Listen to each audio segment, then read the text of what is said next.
Sonwar 7 September 2024.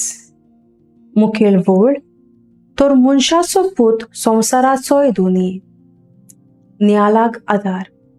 देवाचो दर एक उपदेश देवाच्या आनी पेल्याच्या मोगाचेर आटापलोले आसात. ते आमी चुकोय नासतना पाळूंक गरज. आयचे शुभ वर्तमान आमकां दोन वस्तूंचेर नियाळ करूंक उलो करता. पयली संवसार पाळप आनी दुसरी दुसऱ्यांचे गरजेक म्हजो जबाब. पयले सुवातेर देवाचो तिसरो उपदेश आमकां सर्वेस्पराचो दीस रात ताचे कुशे प्रमाणे सांबाळूंक उलो मारता. आमी आमच्या जिवितांत हो उपदेश कांय पावट पाळूंक चुकतांव.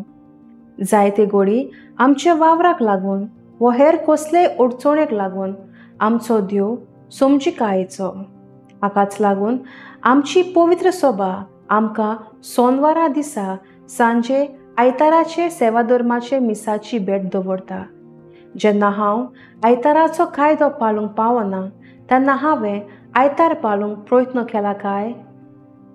दुसऱ्या सुवातेर फारिझेव आपूण सोनवार पाळपी जावन लेगून जेजू आनी ताचे शिसा सोयरी समजिकायेचे जाले. पूण जेजू फकत कायदेच न्हय बगर कायदे पाळटना दुसऱ्याय थंय दयाळ जावंक उलो करता. आमचेच भितर नियाळ करुया. प्रमाणीकपणान आमी देवाचो दीस पाळूंक जेजूक मिसांत शेवूंक दुसऱ्या थंय जेजूचे उपकार जाल्यात काय? व फारिझेवा भाशेन हांव फकत सोनवारूच पाळटां पूण दुसऱ्यांचे गरजेक पावंक विसरता? म्हजो थाराव. समृद्ध आनी कायदे पाळटना दुसऱ्या सवें जेजूचो उपकार जावंक वावुरतली.